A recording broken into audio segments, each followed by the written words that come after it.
Honey trap case ಸದ್ಯಕ್ಕೆ cool ತಂಡ ಅಂತಾನೆ ಹೇಳ್ಬೋದು. ಯಾಕಂದ್ರೆ ಭಾರೀ ಸದ್ದು ಮಾಡಿತ್ತು ಹನಿ ಬಾಂಬ್. ಯಾವುದು ಮೊನ್ನೆ ಸದನದಲ್ಲಿ ಸ್ವತಃ ಸಹಕಾರ ಸಚಿವ KN ರಾಜಣ್ಣನೇ ಬಾಂಬ್ ಸಿಡಿಸಿದ್ರು. ಆದರೆ ಆ ಬಾಂಬ್ ಈಗ ಟುಸ್ ಪಟಾಕಿ ಆಗಿದೆ. ಏಕಾಏಕಿ ರೊಚ್ಚಿಗೆದ್ದಿದ್ರು ಸಚಿವರು. ಸಹಕಾರ ಸಚಿವ KN ರಾಜಣ್ಣ ಸೈಲೆಂಟ್ ಆಗಿದ್ದೆ ಯಾಕೆ? ಹನಿ ವಿಚಾರದಲ್ಲಿ ಸಚಿವ ರಾಜಣ್ಣ ಸತೀಶ್ ಜಾರಕಿಹೊಳಿ ಸೈಲೆಂಟ್ ಯಾಕೆ? ಹಾಗಾದ್ರೆ ಹನಿ ಬಗ್ಗೆ ಮಾತಾಡದಂತೆ ಬಂತ. ಹಾಗಾದ್ರೆ ಖಡಕ್ ವಾರ್ನಿಂಗ್ ಹೈಕಮಾಂಡ್ ಇಂದ. ಹನಿ ಟ್ರ್ಯಾಪ್ ಕೇಸ್ ಕೂಲ್ ಆಗಿದೆ. ತಂಡ ಹೊಡೆದಿದೆ.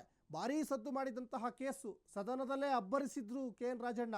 ಆದರೆ ಈಗ ಟುಸ್ ಪಟಾಕಿ ಆಗಿದೆ. ಕಾರಣ ಇದ್ರ ಬಗ್ಗೆ ಧ್ವನಿನೇ ಎತ್ತಾ ಇಲ್ಲ. ನಿಜಕ್ಕೂ ಅವ್ರಿಗೆ ಅನ್ಯಾಯ ಆಗಿದ್ರೆ, ನಿಜಕ್ಕೂ ಹನಿ ಟ್ರ್ಯಾಪಿಗೆ ಅವರು ಒಳಗಾಗಿದ್ರೆ ಈ ಬಗ್ಗೆ ಅನ್ಯಾಯವನ್ನು ಯಾಕೆ ಸಹಿಸ್ಕೊಳ್ತಾ ಇದ್ದಾರೆ ರಾಜಣ್ಣ? ಹಾಗಾದರೆ ಇದು ಉನ್ನತ ಮಟ್ಟದ ತನಿಖೆಗೂ ಕೊಡಬೇಕು ಅಂತ ಹೇಳ್ತಾ ಇದ್ರು BJPಯವರು. ಆದರೆ ಕಾಂಗ್ರೆಸ್ ನಾಯಕರು ಈ ಬಗ್ಗೆ ಮಾತಾಡ್ತಾ ಇಲ್ಲ. ಬರೀ ರಾಜಣ್ಣ ಅಂತಲ್ಲ, ಬೇರೆ ಯಾರು ಕೂಡ ಮಾತಾಡ್ತಾ ಇಲ್ಲ. ಇನ್ನು ಹನಿ ಕೇಸ್ನಿಂದ ರಾಜ್ಯ ಸರ್ಕಾರ ವರಿಷ್ಠರಿಗೂ ಈಗ ಮುಜುಗರ ಆಗ್ತಾ ಇದೆ. ವರಿಷ್ಠರಿಗೆ ರಾಜ್ಯ ನಾಯಕರ ಪರಸ್ಪರ ದೂರು ಜೊತೆಗೆ ಪ್ರತಿ ದೂರು ಕೂಡ ಇಲ್ಲಿ ಕೊಡಲಾಗಿದೆ. ಗೊಂದಲಗಳು ಸೃಷ್ಟಿಯಾಗಿ ಕಾಂಗ್ರೆಸ್ನಲ್ಲಿ ತಲ್ಲಣ ಭೀತಿ ಶುರುವಾಗ್ತಾ ಇದೆ. ಪಕ್ಷಕ್ಕೆ ಡ್ಯಾಮೇಜ್ ಆಗಬಾರ್ದು ಆ ನಿಟ್ಟಿನಲ್ಲೂ ಕೂಡ ಈಗ ಮ್ಯಾನೇಜ್ ಮಾಡ್ತಾ ಇದ್ದಾರೆ. ಮುನ್ಸೂಚನೆ ಅರಿತು ಎಚ್ಚರಿಕೆ ಸಂದೇಶವನ್ನು ವರಿಷ್ಠರು ನೀಡಿದಂತೆ ಕಾಣಿಸ್ತಾ ಇದೆ. ಹೈಕಮಾಂಡ್ ಎಚ್ಚರಿಕೆ ಹಿನ್ನೆಲೆಯಲ್ಲಿ ರಾಜಣ್ಣ ಜೊತೆಗೆ ಸತೀಶ್ ಜಾರಕಿಹೊಳಿ ಗಪ್ಚುಪ್ ಆದ್ರ. ಹನಿ ಕೇಸ್ನಿಂದ ರಾಜ್ಯ ಸರ್ಕಾರ ಮತ್ತು ವರಿಷ್ಠರಿಗೂ ಇದು ಸಹಜವಾಗಿ ಮುಜುಗರ. ಯಾಕಂದರೆ ಇದು ಬರೀ ರಾಜ್ಯ ಮಟ್ಟದಲ್ಲಿ ಸುದ್ದಿ ಆಗಲಿಲ್ಲ, ರಾಷ್ಟ್ರ ಮಟ್ಟದಲ್ಲೂ ಸದ್ದು ಮಾಡ್ತೀವಿ. ಹಾಗಾಗಿ ಎಲ್ಲ ಒಂದು ಕಡೆ ಹೈಕಮಾಂಡ್ ಇದನ್ನು ರಿಸ್ಕ್ ತೆಗೆದುಕೊಳ್ಳೋದು ಬೇಡ, ನಿಧಾನಕ್ಕೆ ಬೆಣ್ಣೆಯಲ್ಲಿ ಕೂದಲು ತೆಗೆದ ಹಾಗೆ ಅದನ್ನು ಅಲ್ಲೇ ಸರಿ ಮಾಡಿಬಿಡ್ತಾ ಹೈಕಮಾಂಡ್ ಅಂತ ಒಂದಿಷ್ಟು ಚರ್ಚೆಯೂ ಕೂಡ ಆಗ್ತಾ ಇದೆ.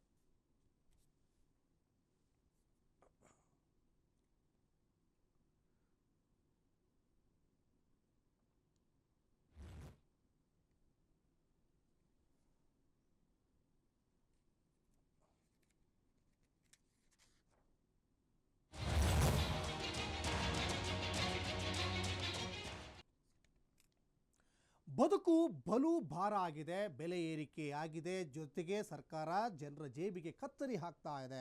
ಹಾಗಾಗಿ ಬೆಲೆ ಏರಿಕೆಯನ್ನು ವಿರೋಧಿಸಿ ಬಿಜೆಪಿ ಅಹೋರಾತ್ರಿ ಧರಣಿಯನ್ನ ಮಾಡಿತು. ಕಳೆದ 2 ದಿನಗಳಿಂದ ಅಹೋರಾತ್ರಿ ಧರಣಿಯನ್ನ ಬಿಜೆಪಿ ಮಾಡ್ತು ಫ್ರೀಡಂ ಪಾರ್ಕ್ನಲ್ಲಿ. ಇನ್ನು ಏಪ್ರಿಲ್ 5ನೇ ತಾರೀಕಿಂದ ರಾಜ್ಯದಾದ್ಯಂತ ಬಿಜೆಪಿ ಪ್ರೊಟೆಸ್ಟ್ ಮಾಡಲಿಕ್ಕೆ ಮುಂದಾಗ್ತಾ ಇದೆ. ಬಿಜೆಪಿ ಹೋರಾಟದಲ್ಲಿ ರೆಬಲ್ಸ್ ನಾಯಕರು ಭಾಗಿಯಾಗಿಲ್ಲ. ರೆಬಲ್ಸ್ ನಾಯಕರು ರಮೇಶ್ ಜಾರಕಿಹೊಳಿ ಇರ್ಬೋದು, ಬಸನಗೌಡ ಪಾಟೀಲ್ ಯತ್ನಾಳ್ ಇರ್ಬೋದು, ಕುಮಾರ್ ಬಂಗಾರಪ್ಪ ಇರ್ಬೋದು, ಇವ್ರು ಯಾರು ಕೂಡ ಭಾಗಿಯಾಗಲಿಲ್ಲ.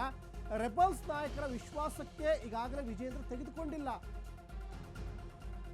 ಮಗನ ನಾಯಕತ್ವದ ಬೆನ್ನಿಗೆ ಈಗ ರಾಜಾಹುಲಿ ನಿಂತಿದ್ದಾರೆ ಅನ್ನೋದು ಗೊತ್ತಾಗ್ತಾ ಇದೆ.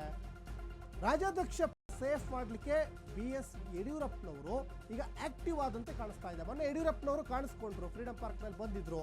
ಮತ್ತೆ CM ಮನೆಗೆ ಮುತ್ತಿಗೆ ಹಾಕುವಂಥ ವಿಚಾರದಲ್ಲೂ ಕೂಡ ಯಡಿಯೂರಪ್ಪನವರ ನೇತೃತ್ವದಲ್ಲೇ CM ನಿವಾಸಕ್ಕೆ ಮುತ್ತಿಗೆ ಹಾಕಿದ್ರು. ಸಾಕಷ್ಟು ಬಿಜೆಪಿಯ ಘಟಾನುಘಟಿ ಲೀಡರ್ಗಳು ನೋಡಿ ಯಡಿಯೂರಪ್ಪನವ್ರನ್ನ ಕೂಡ ಗಮನಿಸ್ತಾ ಇದ್ದೀರಾ. ಯಡಿಯೂರಪ್ಪ ಮತ್ತು ವಿಜೇಂದ್ರ ಒಟ್ಟೊಟ್ಟಿಗೆ ಅಲ್ಲಿ ಹೋಗ್ತಾ ಇದ್ದಾರೆ, ಪ್ರೊಟೆಸ್ಟ್ ಮಾಡ್ತಾ ಇದ್ದಾರೆ.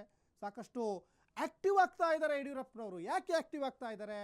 ಇಲ್ಲಿ ತನ್ನ ಮಗನ ಸ್ಥಾನವನ್ನು ಗಟ್ಟಿ ಮಾಡಲಿಕ್ಕೆ ಆಕ್ಟಿವ್ ಆಗ್ತಾ ಇದ್ದಾರಾ? ನಿಜಕ್ಕೂ ರಾಜ್ಯದ ಜನರ ಕಣ್ಣೀರನ್ನು ಒರೆಸುವ ನಿಟ್ಟಿನಲ್ಲಿ ಇಲ್ಲಿ ಆಕ್ಟಿವ್ ಆಗ್ತಾ ಇದ್ದಾರಾ? ಈ ಥರನೂ ಕೂಡ ಸಹಜವಾಗಿ ಪ್ರಶ್ನೆ ಇಲ್ಲಿ ಉದ್ಭವ ಆಗುತ್ತೆ.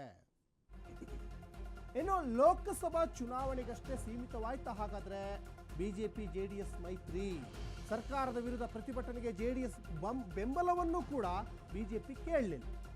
ಬಿಜೆಪಿಗೆ ಸೆಡ್ಡು ಹೊಡೆಯಲಿಕ್ಕೆ ಪ್ರತ್ಯೇಕ ಹೋರಾಟಕ್ಕೆ JDS ಮೆಗಾ ಪ್ಲಾನ್ ಅನ್ನು ಮಾಡಿಕೊಂಡಿದೆ. ಸರ್ಕಾರದ ವಿರುದ್ಧ ಸದ್ಯದಲ್ಲೇ ಪ್ರತ್ಯೇಕ ಹೋರಾಟಕ್ಕೆ JDS ಈಗ ಸಿದ್ಧತೆಯನ್ನು ಮಾಡಿಕೊಂಡಿದೆ. ಲೋಕಸಭಾ ಚುನಾವಣೆಗಷ್ಟೇ ಅಲ್ಲ ನಮ್ಮ ಮೈತ್ರಿ, ಮುಂದಿನ ಹಲವಾರು ಚುನಾವಣೆಗಳನ್ನು ಇದೇ ಮೈತ್ರಿಯಲ್ಲಿ ಮುಂದುವರಿಸ್ತೀವಿ ಅಂತ ಕುಮಾರಸ್ವಾಮಿಯವರೇ ಹೇಳಿದರು. ಕೇಂದ್ರ ಸಚಿವ ಕುಮಾರಸ್ವಾಮಿಯವರೇ ಲೋಕಸಭಾ ಚುನಾವಣೆ ಸಂದರ್ಭದಲ್ಲೇ ಹೇಳಿದರು. ಅಂದರೆ ಮುಂಬರುವ 2028ರ ಚುನಾವಣೆಯಲ್ಲೂ ಬಿಜೆಪಿ JDS ಮೈತ್ರಿಯಾಗಿಯೇ ನಾವು ಹೋರಾಟವನ್ನು ಮಾಡ್ತೀವಿ, ಕಾಂಗ್ರೆಸ್ಸನ್ನು ಮನೆ ಕಳಿಸ್ತೀವಿ ಅಂತ ಹೇಳ್ತಾ ಇದ್ರು. ಆದರೆ ಈ ಹೋರಾಟದಲ್ಲಿ, ಈ ಅಹೋರಾತ್ರಿ ಧರಣಿಯಲ್ಲಿ JDS ನಾಯಕರು ಒಬ್ಬರು ಕಾಣಿಸ್ಕೊಂಡಿಲ್ಲ.